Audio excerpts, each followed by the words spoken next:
ನಮಃ. ಓಂ ಶಾಂತಿ. ನಮಸ್ತೆ ವೀಕ್ಷಕರೇ. ಓಂ ಶಾಂತಿ. ನಮಸ್ತೆ ಗುರುಗಳೇ. ಓಂ ಶಾಂತಿ ವೀಕ್ಷಕರೇ. ಓಂ ಶಾಂತಿ ಗುರುಗಳೇ. ನಮಗೆ ಈ ನಾಗಲಿಂಗ ಪುಷ್ಪದ ಬಗ್ಗೆ ತಿಳಿಸ್ಕೊಡಿ. ಇದನ್ನ ನಾಗಲಿಂಗ ಅಂತಾನು ಹೇಳ್ತಾರೆ ಅಥವಾ ಲಿಂಗ ಪುಷ್ಪ ಅಂತಾನು ಕರೀತಾರೆ. ಇದು ಹೆಚ್ಚಾಗಿ ಈ ಬೆಂಗಳೂರು ಸೈಡಲ್ಲೆಲ್ಲ ನೋಡಿದ್ದೀವಿ. ಬಟ್ ಇದನ್ನ ಮಲ್ನಾಡ್ ಸೈಡ್ಗಳಲ್ಲಿ ಅಂದರೆ ಈಗ ನಮ್ಮ ಕೊಡಗು ಆಗಲಿ, ಉಡುಪಿ, ಈ ಮಂಗಳೂರು ಕಡೆ ಆಗಲಿ ಇದನ್ನ ನೋಡೋಕ್ಕೆ ಸಿಗಲ್ಲ. ಇದೆಲ್ಲ ಈ ಕಡೆ ಕೋಲಾರ ಆ ಥರ ಜಿಲ್ಲೆಗಳಲ್ಲೆಲ್ಲ ಸಿಗುತ್ತೆ. ಇದ್ರ ಬಗ್ಗೆ ನಮಗೆ ತಿಳಿಸ್ಕೊಡಿ. ಇದರಿಂದ ಏನು ಉಪಯೋಗ ಆಗುತ್ತೆ, ಇದು ಶಿವಲಿಂಗಕ್ಕೆ ಅರ್ಪಿಸೋದ್ರಿಂದ ಏನು ಪ್ರಯೋಜನ? ನಾಗಲಿಂಗ ಪುಷ್ಪ ಅಂದ್ರೆ ಹೆಂಗಿರುತ್ತೆ ಅಂದ್ರೆ, ನಾಗಲಿಂಗದ ಮರ, ಆ ಮರದಲ್ಲಿ ಒಂದು ಕಾಯಿ ಆಗಲಿ, ಆ ಹೂವು ಆಗಲಿ, ಆ ಗಿಡ ಆಗಲಿ ಏನೆಲ್ಲ ಉಪಯೋಗ ಬರ್ತದೆ ಅಂತ ಹೇಳ್ಬಿಟ್ಟು ತಿಳಿಸ್ಕೊಡಿ ಗುರುಗಳೇ ಅಂತ ಕೇಳ್ತಾ ಇದ್ದಾರೆ. ಇವತ್ತು ಅದೇ ಕಾರ್ಯಕ್ರಮ. ಆ ಮರದ ಬಗ್ಗೆ ಏನೆಲ್ಲ ನಮಗೆ ಅನುಕೂಲ ಆಗ್ತದೆ, ಏನೆಲ್ಲ ವಿಶೇಷವಾದ ಮರ ಅದು. ಅನುಕೂಲ ಅಂದರೆ ತುಂಬ ವಿಶೇಷವಾದ ಮರ, ನಮಗೆಲ್ಲ ಯಾವ ಥರ ಅನುಕೂಲ ಆಗ್ತದೆ ಅಂತ ಹೇಳ್ಬಿಟ್ಟು ಇವತ್ತು ತಿಳಿಸ್ಕೊಡ್ತೀನಿ. ನಾಗಲಿಂಗ ಮರ ಇದೆ. ನಾಗಲಿಂಗ ಮರ ಅಂದರೆ ಇದೇ, ನೋಡ್ಕೊಳ್ಳಿ, ಕ್ಲೀನಾಗಿ ನೋಡ್ಕೊಳ್ಳಿ. ಹೂವು ಎಲ್ಲ ಆಗೋಗಿದೆ.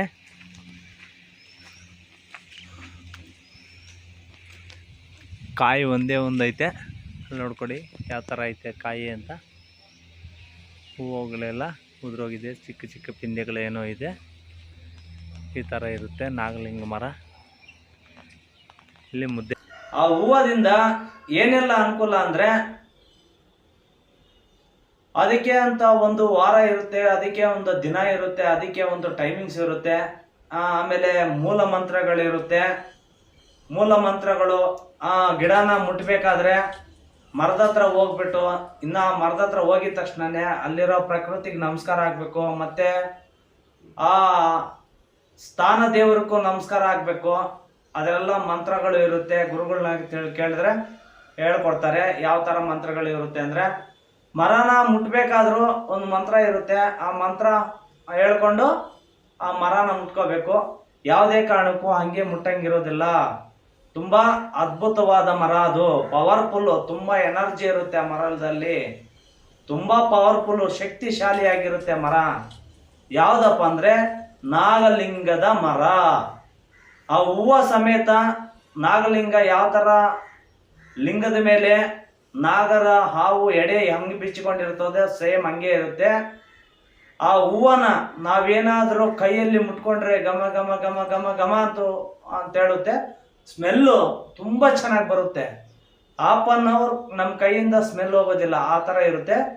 ಆ ಹೂವನ ಯಾರು ಈಶ್ವರನ ಲಿಂಗಕ್ಕೆ, ಈಶ್ವರ ದೇವರು ಲಿಂಗಕ್ಕೆ ತಗೊಂಡು ಬಂದು ಪೂಜೆ ಮಾಡ್ತಾರೋ ಅವ್ರಿಗೆ ತುಂಬ ತುಂಬ ತುಂಬ ತುಂಬ ಅನುಕೂಲ ಆಗುತ್ತೆ. ಅವ್ರಿಗೆ ತುಂಬ ಅನುಕೂಲ ಆಗುತ್ತೆ. ಮತ್ತೆ ಏನೆಲ್ಲ ಅನುಕೂಲ ಆಗುತ್ತೆ ಅಂದರೆ, ಆ ಹೂವನ ಯಾವ ತಗೊಬರ್ಬೇಕು, ಯಾವ ಥರ ಪೂಜೆ ಮಾಡಬೇಕು ಅಂತ ಪೂಜೆ ಮಾಡಿದ್ಮೇಲೆ ಒಂದು 15 ದಿನ, ತಿಂಗಳ ನಂತರ ಅದರ ಅನುಭವ, ಅದರ ಸುಖ, ಅದರ ಸಂಪತ್ತು ಗುರುಮಕ್ಕಳಿಗೆ ಗೊತ್ತಾಗುತ್ತೆ. ಅಲ್ಲಿವರೆಗೂ ತಿಳಿಯೋದಿಲ್ಲ. ತಿಳಿಬೇಕಾದ್ರೆ ಮುಂಚಿತವಾಗಿ ಆ ಕೆಲಸ ಮಾಡಬೇಕು.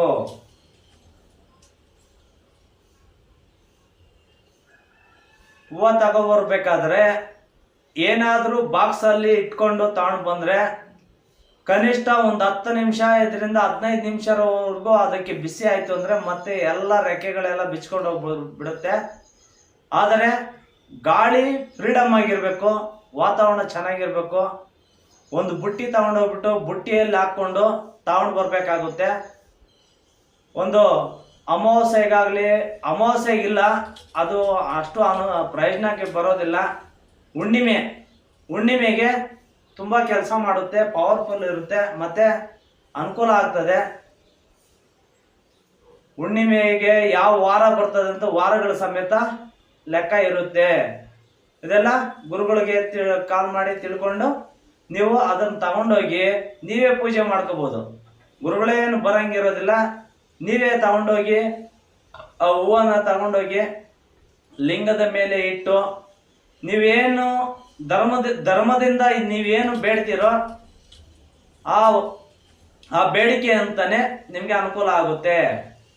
ನೀವು ನಿಮ್ಮ ಕುಟುಂಬಕ್ಕೆ ಒಳ್ಳೇದಾಗ್ಲಿ, ಇಲ್ಲ 4 ಜನಕ್ಕೆ ಒಳ್ಳೇದ್ ಮಾಡೋದಾಗ್ಲಿ ನೀವು ಮಾಡೋರಾದ್ರೆ ಒಳ್ಳೆ ಅದ್ಭುತವಾಗಿರುತ್ತೆ ಈ ಹೂವು ಅಂದ್ರೆ. ಅದ್ರ ಸ್ಮೆಲ್ಲೇ ಆ ಇದು ಇರುತ್ತೆ. ಅದರಲ್ಲಿ ನಾಗ ದೇವತೆಗಳು ಇರುತ್ತಾರೆ. 24 hours ನಾಗ ದೇವತೆಗಳು ಇರುತ್ತಾರೆ. ನಾಗ ಕುಲಕ್ಕೆ ಸಂಬಂಧಪಟ್ಟಿರೋ ದೇವರುಗಳೆಲ್ಲ ಆ ಮರದಲ್ಲಿ ಇರುತ್ತಾರೆ. ನಾಗರಾವುಗಳು ಖಂಡಿತ ಇರುತ್ತವೆ. ಹುಷಾರಾಗಿ, ಯಾವುದೇ ಕಾರಣಕ್ಕೂ ಹುಷಾರಾಗಿ ಆ ಹೂವನ್ನ ತಗೊಂಡು ಬಂದು ಲಿಂಗಕ್ಕೆ ನೀವು ಪೂಜೆ ಮಾಡೋದೆ ಅಂತಾದ್ರೆ ನಿಮಗೆ ತುಂಬಾ ಒಳ್ಳೆ ಅದ್ಭುತವಾದ ಮಾತಿದು.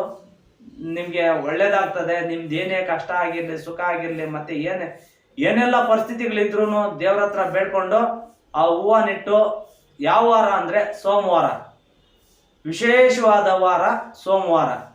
ಆ ವಾರದಲ್ಲಿ ಹೋಗಿ ನಾವೇನು ಮಂತ್ರಗಳು, ಮೂಲ ಮಂತ್ರಗಳು ಇರುತ್ತವ, ಆ ಮಂತ್ರಗಳೆಲ್ಲ ಹಾಕಿ ಹೇಳ್ಕೊಂಡು ಮತ್ತೆ ಆ ಬುಡಕ್ಕೆ ಸ್ವಲ್ಪ ನೀರು ಹಾಕಿ ನಾವು ಆ ದೇವ್ರನ್ನ ಪ್ರಾರ್ಥನೆ ಮಾಡಿಕೊಂಡು ಹೂವು ತಗೊಂಡು ಬಂದು ನಾವು ಪೂಜೆ ಮಾಡಿದ್ರೆ ಪ್ರತಿ ಒಬ್ರಿಗೂ ಒಳ್ಳೇದಾಗೋದಂತೂ ಗ್ಯಾರಂಟಿ.